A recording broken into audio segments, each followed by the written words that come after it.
Thank you very much for coming, Mr. Weir, Kara. I want to thank you for your work with our youth in the community.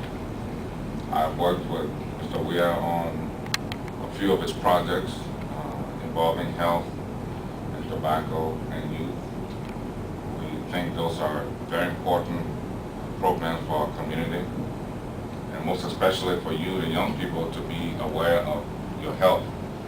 Because for you to live a long life, you have to have good health. How many people here want to live long? Let me see hands. Good, you see. I want to live long too.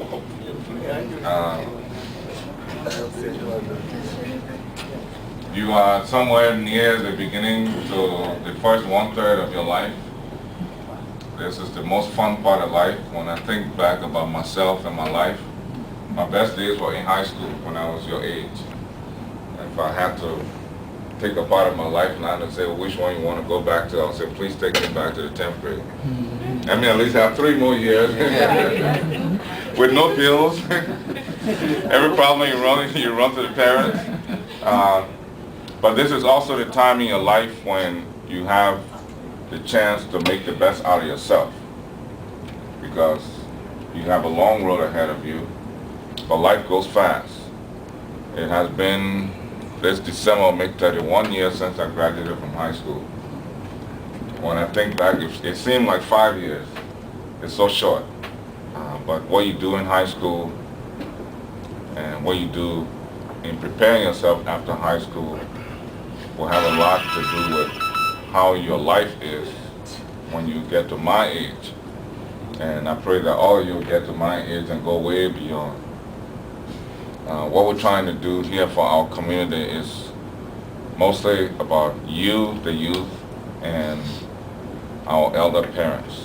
For us, we feel that we have been blessed.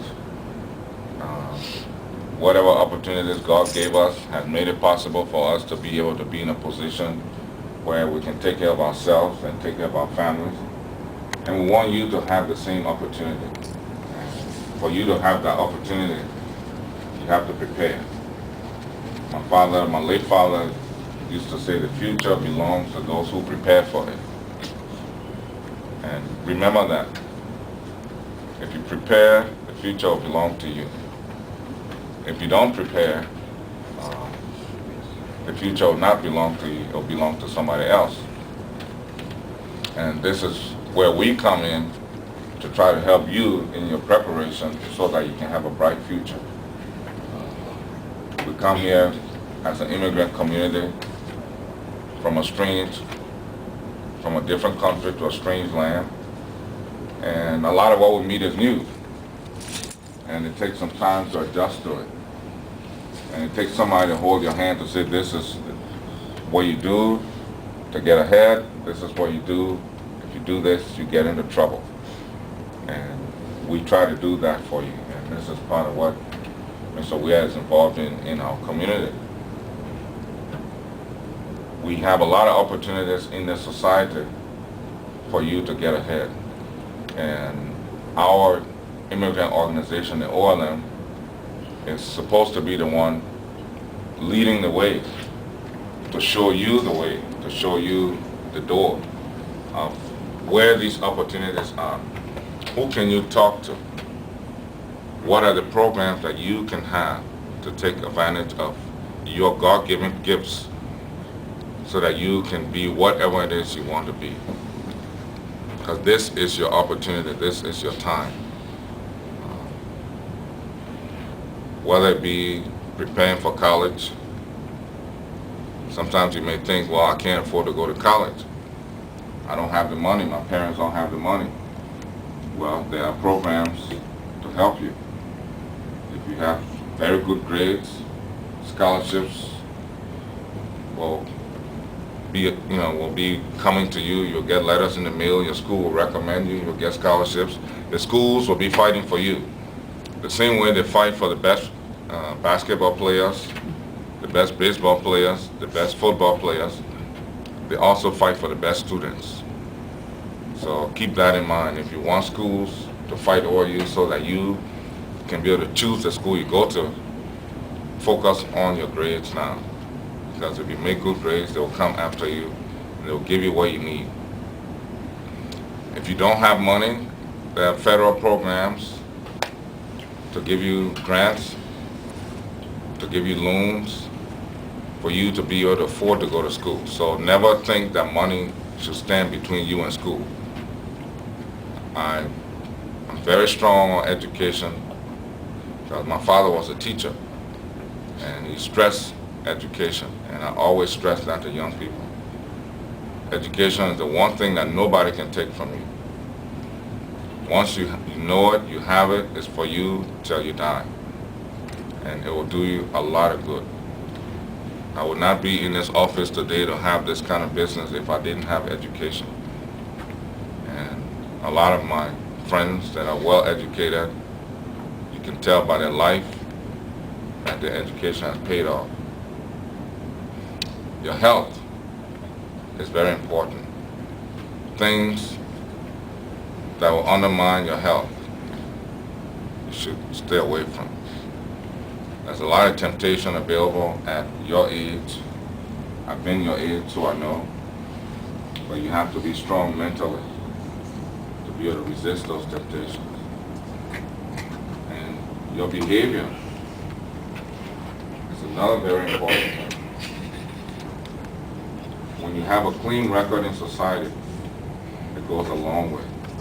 If you are somebody who make friends with the police on the wrong side, meaning you're not really friends, but you'll meet, but not on a friendly basis, it's not a good thing for you, because when you go to look for a job, they have something they call background check.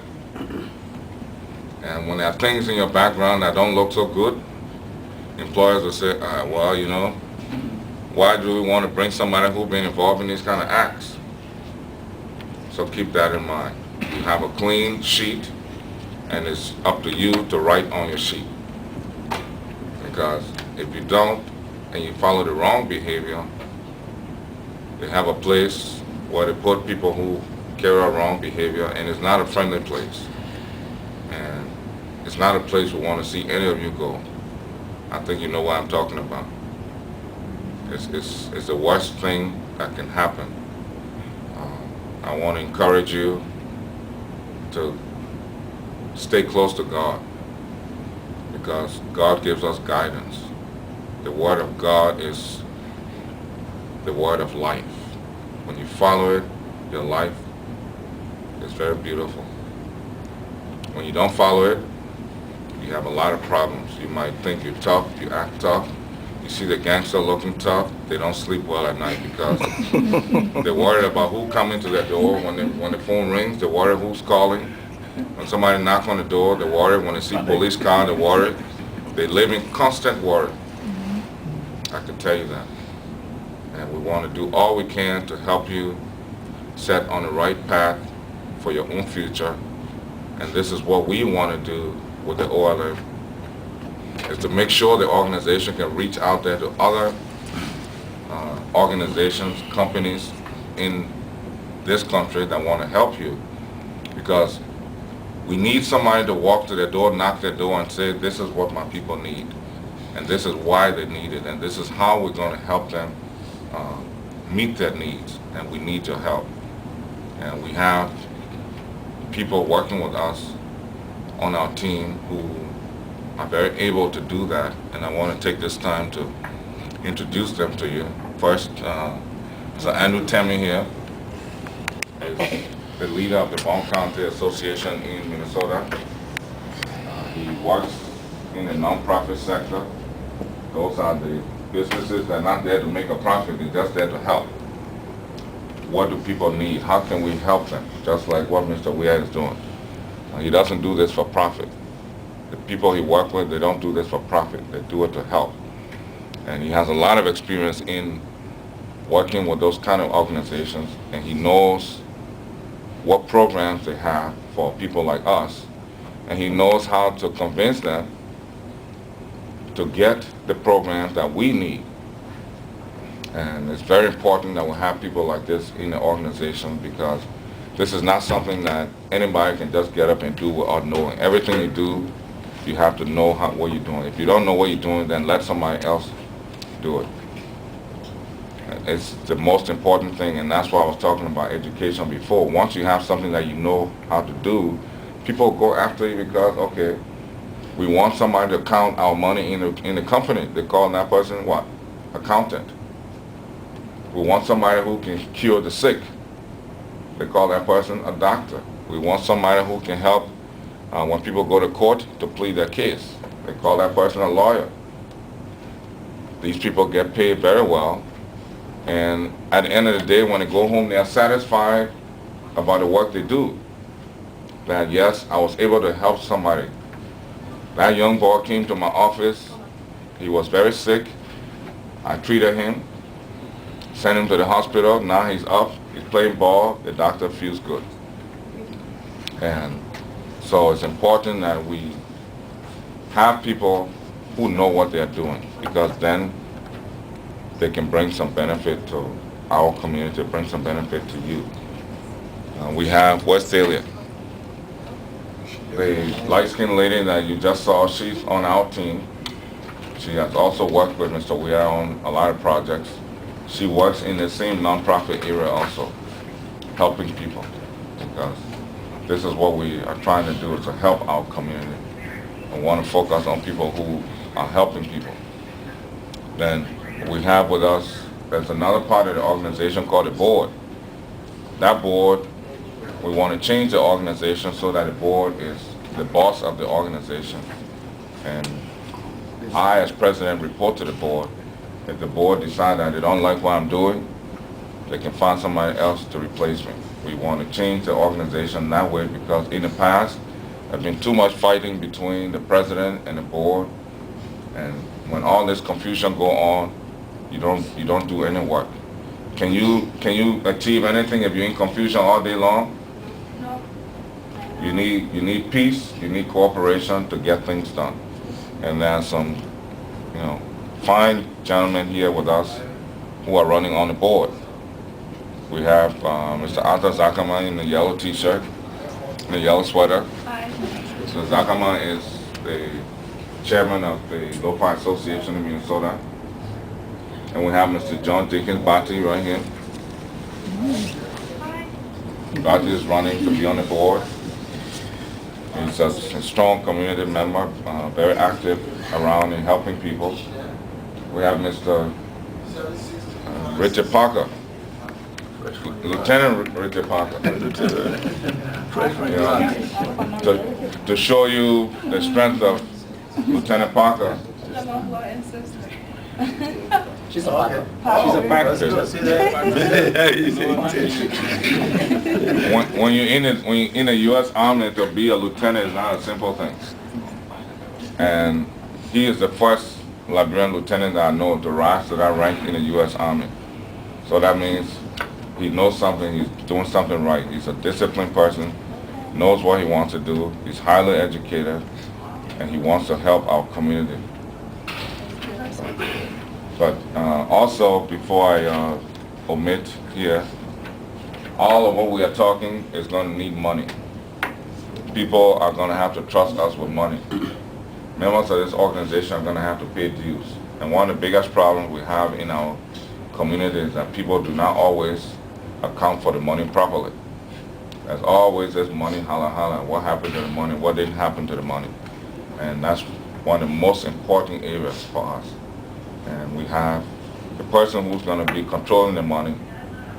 He's an accountant, and so we're talking about the accountant who can check the money in the business. He's going to be a CPA, that's Certified Public Accountant. That's the highest stage for accountant. Mr. Kula Parker.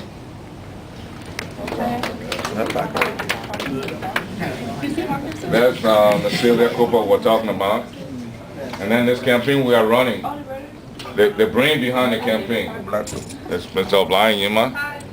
Hi. We have some senior folks here with us. And we want, if you can't tell who they are, there's one of our senior folks right here. Mr. Boyce here. Yeah, And we have Mr. Anthony Moy. Yeah, el papel. And we have Mr. Abu Masaleh. He's halfway in between y'all and us. He's in the middle. In the middle, but for y'all, he's the papel. For us, he's the Peking. And I don't know if you know Mr. Stanford Peabody, Bushchicken. If you've been on Bushchicken magazine, bushchicken.com. He's a journalist that's running that, informing the world about what we do in the Liberian community here. So, I want to thank you for your time. And, yeah. And I want to thank you for your time and your attention. And we're going to turn this over to you now. If you have any questions for us, I'll be more than glad to answer your questions. Before the questions, I will